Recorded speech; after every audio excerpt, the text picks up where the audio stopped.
What's going on in Mozambique?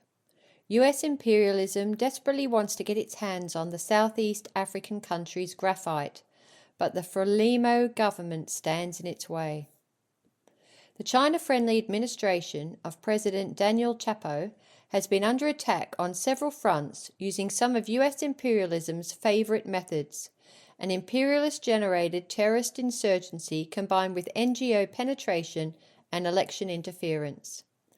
There has been serious unrest in Mozambique since the last presidential election was decisively won last October by Daniel Chapo of the ruling party Frelimo. Frelimo has in fact won every election since its liberation struggle against Portuguese colonialism ended in victory 32 years ago. Bourgeois media everywhere are taking up the opposition's claims of being cheated of victory by electoral fraud. But of course, we have heard these cries of electoral fraud so many times before, whenever any election has been won by an anti-imperialist candidate. Moreover, we have all too often witnessed the spectacle of opposition forces being encouraged, financed, and armed for the purpose of overturning the election result by force, as, for instance, happened in Ukraine in 2014 and many other countries. Hence, the situation in Mozambique has all the hallmarks of an attempted colour revolution. The New York Times tells us that since December 23, when the nation's top court upheld a disputed presidential election result in favour of the candidate for the long governing party, at least 125 people have died in street protests across the country, according to a civil society organisation. That makes 252 deaths since the election in October, as protesters accusing the government party Frelimo of rigging the election have repeatedly clashed with the police and soldiers. The top opposition candidate has declared himself the actual winner of the election and has called on Mozambicans to shut down the country. Tyres have been burned in the streets, buildings have been looted and vandalised, angry mobs have erected informal pay-to-pass roadblocks, and hundreds of prisoners have broken free. End quote. Why is Mozambique in Chaos? By John Alligan and Travers Cabola, 26 December 2024. The New York Times professes grave concern for the situation because Mozambique is, quote, a strategic port country connecting southern Africa to other parts of the world. Its offshore natural gas reserves have attracted the largest foreign direct investment ever on the continent. Oh, and the country has been battling an Islamic State-backed insurgency for several years that Western powers fear could allow terrorist organisations to gain a foothold in the region if it is not contained. End quote.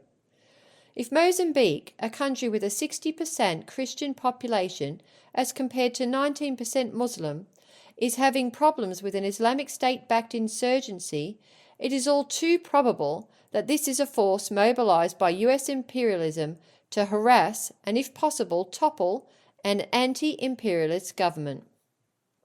The New York Times is effectively signalling that US imperialism may need physically to intervene in Mozambique to advance its interests under the pretext of combating the Islamic State, a similar scenario to the fraudulent basis on which it has put in troops into Syria.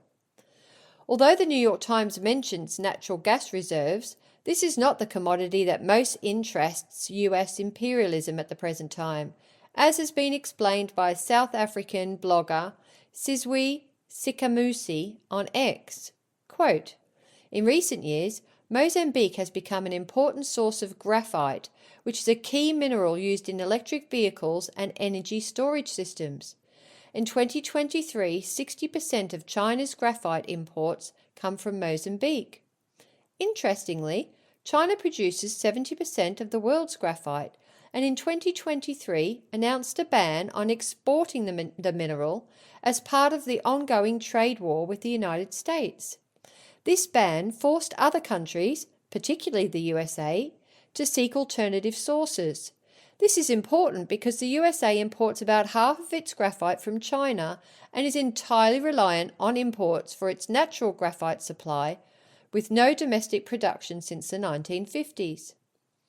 As part of the China-USA trade war, the USA has implemented tariffs on electric vehicles imported from China, meaning they not only cannot get Chinese graphite, but they now need even more of it for their EV industry.